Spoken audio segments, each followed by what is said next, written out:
আমি পায়ে কতটা বল পাই, হাঁটতে অসুবিধা হয় কি না, সারাদিন কি করি, পুরো ভিডিওটি দেখতে থাকো, আজকে জানতে পারবে। আসসালামু আলাইকুম, আমার নাম রাজিয়া পারভিন। আমি প্রতিবন্ধী। আমার বিশ্বাস প্রতিবন্ধকতা শরীরে থাকে, মনে না। তাই আরও একটি ভিডিও নিয়ে চলে এলাম। সকাল সকাল শুরু হয় আমার এইরকম দিন। সকালবেলায় ঘুম থেকে উঠি, তারপরে নিজের বিছানা গোটাই, যদি কাপড় থাকে তো কাপড় গোটাই। তো এইভাবেই আমার সকালটা শুরু হয়। তো প্রথমে কাপড় অনেকগুলো আগোছালো হয়েছিল, যে জন্য কাপড়টা আগে গুছিয়ে নিলাম। আর এদিকে মশারিটা খুলতে প্রচণ্ড অসুবিধা হয়। তারপরেও চেষ্টা করি যে নিজের কাজটা নিজেই করে নেওয়ার, যাতে অভ্যেসটা থাকে। তো কোনো কোনো সময় আমার মাও গুটিয়ে দেয় বা আমার ফ্রেন্ডও গুটিয়ে দেয়, কিন্তু বেশিরভাগ আমি চেষ্টা করি করে নেওয়ার। তো ফাইনালি আমার বিছানাটা গোটানো হয়েছে। এবার হবে আমার সকালকার আর একটা রুটিন, যেটা হচ্ছে আমার মাছকে খেতে দেওয়া। এদের তো জীবন আছে, এদেরকেও তো খেতে দিতে হয়, যে জন্য ওকে আগে খেতে দিলাম।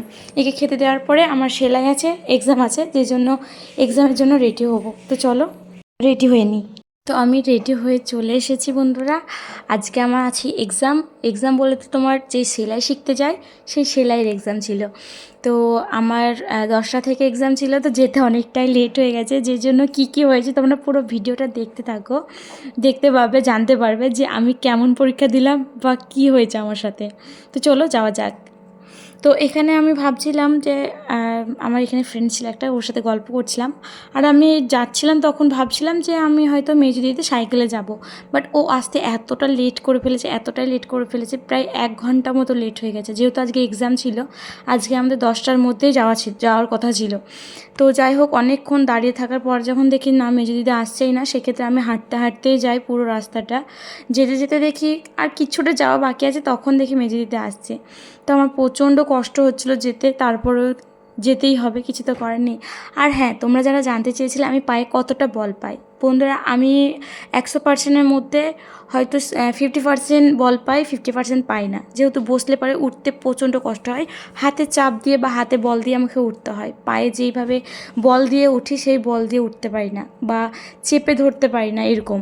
তো এটা হচ্ছে আমাদের পাড়া, কিছুটা এগিয়ে এসে। তো অনেকটা রাস্তা ছিল মেন রোড ধরতে, তো আমাদের অনেকটা হেঁটে যেতে হয়। আর এখানে দুটো বাচ্চা, এই যে সামনে যে জঙ্গলটা দেখছো, এটা একটা পুকুর ছিল, ওখানে পা দিলে দলদলের মতো ঢুকে যাবে আর কি। তো এরা ওখানে নামতে যাচ্ছিলো, তো তাই মানা করছিলাম। আর এখানে হনুমান এসেছিলো, আমি তো দেখিনি, খেয়ালই করিনি। ওই বাচ্চা দুটো বলছে যে হুনু হুনু করে চিল্লাচ্ছে। দিয়ে দেখলাম যে ঠিক আছে, হুনু আছে, আমি একটু ভিডিও করে নিই। তো যেই জন্য একটু ভিডিওটাও করে নিলাম। তো অনেকটা দূরে ছিল, জুম করে ভিডিওটা করেছি, তোমরা দেখতে পাচ্ছ অনেকটা দূরে ছিল, অনেকটা দূরে। তো কিছুক্ষণ দাঁড়িয়ে থাকলাম ওখানে, যে না মেজদিতে আসে তো আসবে, যে সাইকেলে চলে যাব, কিন্তু না, এখানে দেখি আমার মামার ছেলে হাজির। তো ওর সাথে একটু গল্প করলাম যে রুজি দিদি কোথায় যাচ্ছেন, এরকম বলছিল। তো আমি বললাম যে সেলাই ছিল, যে জন্য সেলাইয়ের জন্য যাচ্ছি। তো সেই সেলাইয়ের রওনাতে আবার দিলাম। যেহেতু 1 ঘন্টা লেট হয়ে গেছে, সেই 1 ঘন্টার জন্য আমি অনেকগুলো মিস করেছি কোয়েশ্চেন, তোমরা দেখতে পারবে, পুরো ভিডিওটা দেখো।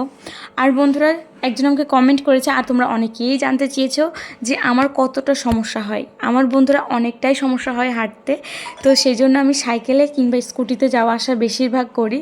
আর বাইরে যেতে চাই না বললেই চলে, তবুও আমাকে যেতে হয়, যেহেতু নিজের কাজ নিজে না করলে কোনো দিন এগোতে পারবো না, বা থেমে থাকলেও সেটা এগোতে পারবো না, যে জন্য নিজের কাজ নিজেই করার চেষ্টা করি অনেকটাই। তো আজকে অনেকটাই কষ্ট হয়েছে, যেহেতু গরমও ছিল, আবার গরম ছিলও না। তো যাই হোক, সেই রকম কষ্ট বলতে রোদের গরমটার কষ্টটা কম হয়েছে, কিন্তু হাঁটতে কষ্ট হয়েছে।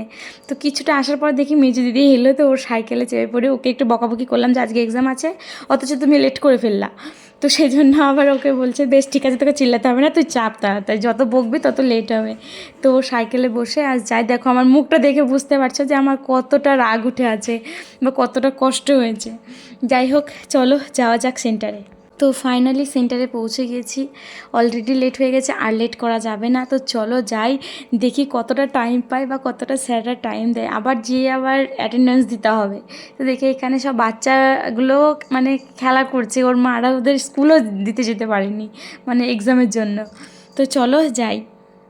তো বন্ধুরা, আমার এক্সাম দেওয়া কমপ্লিট। ওখানে আমি ভিডিও করব ভেবেছিলাম, বাট লেট হয়ে গেছিলো, যে জন্য ভিডিও করতে পারিনি। তো বাড়িতে কোয়েশ্চেনগুলো তোমাদের দেখিয়ে দিলাম। এই যে এই কোয়েশ্চেনগুলো হয়েছিল, অনেকগুলো তোমরা দেখতে পাচ্ছ কী কোয়েশ্চেন। তো এই লাস্টে যেগুলো ছিল সেগুলো কিন্তু আমি অ্যান্সার দিতে পারিনি না, আমি সময় পাইনি। স্যার বলছে যে আর হবে না, তোমরা লেট করে এসেছো কেন, আমরা তো টাইম বলেই দিয়েছিলাম। তো যাই হোক, সেটা দেওয়ার পরে এক্সামটা দেওয়ার পরে আবারও কিন্তু এক্সাম হয়েছিল, যেটা কাটিং বা বোঝানোর জন্য যা যা শিখেছে, যেমন কলকাটের সায়া শিখিয়েছে, ছকাটের সায়া শিখিয়েছে, গোল নাইটি শিখিয়েছে, আরও অন্যান্য আরও পেটিকোট আরও অন্যান্য শিখিয়েছিল। তো সেগুলো স্যার জিজ্ঞেস করছিলো যে কে কোনটা পারবে, এটা তো না, কিন্তু বলছিল স্যার বলে দিচ্ছিলো এটা করো, সেটা বোঝাও, এরকম করে বলে দিচ্ছিল। তো আমি আলহামদুলিল্লাহ পেরেছি। তো স্যারও বলছে যে বাহ, খুব সুন্দর পেরেছো। কিন্তু বাকি যারা ছিল তারা কিন্তু একটাও পারেনি।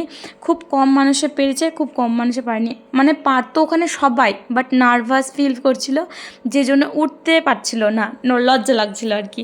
তো আমারও প্রচণ্ড নার্ভাস ফিল হচ্ছিলো বা লজ্জা লাগছিল। তো তারপরেও আমি জোর করে উঠেছি, তারপরে কিন্তু লজ্জাটা ভেঙেছে। তো পরপর আমি 3টে অ্যান্সার দিয়েছি। তো আবার আমি বাড়ি আসার পরে খাওয়া দাওয়া করার পরে আবারও আমাকে যেতে হয় অ্যাটেন্ডেন্স দেওয়ার জন্য, যেহেতু 4 ঘন্টা পৌঁছাতে হয়। 4 ঘন্টা না পৌঁছলে আমাকে পরে আবারও একদিন যেতে হবে, যেই জন্য আবার ওখানে অ্যাটেন্ডেন্স দিলাম, দিয়ে তখন আবার রণগ্রাম গিয়েছিলাম। তো এই পুকুরটা এত সুন্দর লাগছিলো, এই দিককার দমগুলো উঠিয়ে দিয়েছে, না হলে পুরো পুকুরটা এরকম ফুলে ভরা থাকতো, মানে এত সুন্দর লাগছিলো, ওখানে না দাঁড়িয়ে পারলাম না, যে জন্য ভাবলাম যে আমার বন্ধুদের সাথে একটু শেয়ার করি। তো এই হচ্ছে আমার দিনটা গেল। তো এখন আবার আমার বান্ধবী বলছে যে না তুই আমার সাথে রণগ্রাম। তো রণগ্রাম যাচ্ছিলাম। তো রণগ্রাম গেলে একটু খাওয়া দাওয়াও হয়ে যায় বা ঘোরাও হয়ে যায়, আমি ঘুরতে একটু বেশি ভালোবাসি। এই হচ্ছে সেই রণগ্রামের ব্রিজ, যেটা অনেকটা বড়। এটা একদম ছোট্ট পাড়া ছিল, বাট এই রিসেন্ট 2 বছর 1 বছর হলো এই ব্রিজটা তৈরি করা হয়েছে। তো এই ব্রিজটা অনেকটাই বড়, আর এখান থেকে ভিউটা দেখতে খুবই সুন্দর লাগে। তোমরা আমার শর্ট ভিডিওতে হয়তো দেখেছো এই রণগ্রাম ব্রিজের ভিউটা। তো এখানটা খুব সুন্দর ছিল। আর এখানে দেখছি একটা নতুন তাস্তির রেস্টুরেন্ট খুলেছে। তো ওখান থেকে আসার পরে গোকর্ণতে এই যে ওনার কাছে ফুচকাটা খুবই ফেমাস। তোমরা আগের ভিডিওতে আমার অবশ্যই দেখেছো যে এনার কাছেই ফুচকাটা আমি খাই, গোকর্ণ আসলে এবার খেতেই হবে, না খেলে হবে না। এনার কাছে আর এক কান্দিতে ছোটো পার্কের কাছে।